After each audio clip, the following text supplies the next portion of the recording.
You love them. You always have. Their laugh lives in the quieter rooms of your mind. Their stories are woven into the fabric of your day. Yet whenever they enter the same space, your body shifts. Your neck tightens. Your breath shortens. You find yourself, with an almost mechanical precision, counting minutes until you can leave. This is a quieter form of suffering, less visible to the world, heavier to carry alone, and it deserves to be named and understood.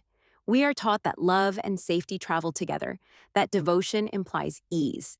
But human relationships are more complicated. Emotional loyalty, care, history, responsibility can coexist with somatic alarm. That alarm does not mean your feelings are false. It does not mean you are ungrateful, unkind, or cruel. The body remembers differently from the heart. It keeps a ledger of small betrayals, of unpredictable moods, of moments when your needs were sidelined.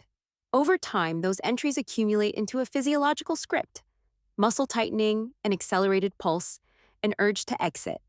This is not weakness, it is adaptation. What makes this particular inner conflict so exhausting is the split between two truths you hold simultaneously. On one side is a moral and emotional commitment. You want to show up, to be present, to protect the relationship you value. On the other is a visceral truth. Being present feels unsafe.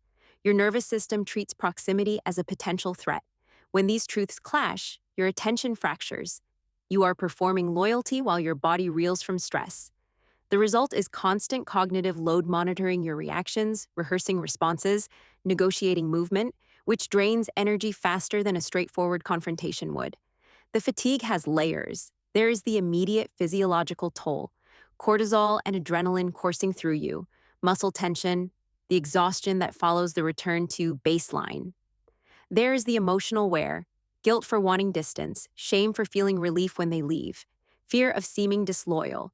And there's the social cost: withdrawing subtly, canceling plans, or overcompensating with affection strategies that preserve appearances but further deplete you. Left unaddressed, this cycle corrodes self-trust, and sometimes the very relationship you're trying to sustain. So how do you navigate this without guilt? First, recognize that your body's response is information, not indictment. It signals what your nervous system has learned. Naming the sensation: tight chest, racing mind, urge to leave, helps reduce its power. Second, prioritize small, practical boundaries that honor both your heart and your body. These might look like shorter visits, scheduled breaks during gatherings, or choosing public spaces where you feel less trapped. Boundaries are not betrayals, they are calibrations intended to preserve the relationship by preserving you. Third, practice radical curiosity toward your sensations. When tension arises, ask, what is the earliest memory of feeling like this? When did my body first learn to brace? Understanding patterns does not excuse harmful behavior from others, but it removes some of the mysteriousness that feeds shame. Fourth, enlist external support. Talking with a therapist, a trusted friend, or a support group can normalize the experience and provide coping tools. External witnesses validate your reality and offer strategies you might not see alone. Finally, reframe loyalty. Loyalty is not staying until you break. It is choosing forms of care that are sustainable. Love can be patient and imperfect and still firm about safety. Communicating this truth, gently, clearly, without assigning blame, can open space for the relationship to grow in healthier ways. If the other person resists, that resistance becomes informative too. This is not an easy road. It asks you to hold tenderness and caution at once, but honoring both will protect your capacity to love over the long haul. Your body's alarms are part of your story, not the end of it.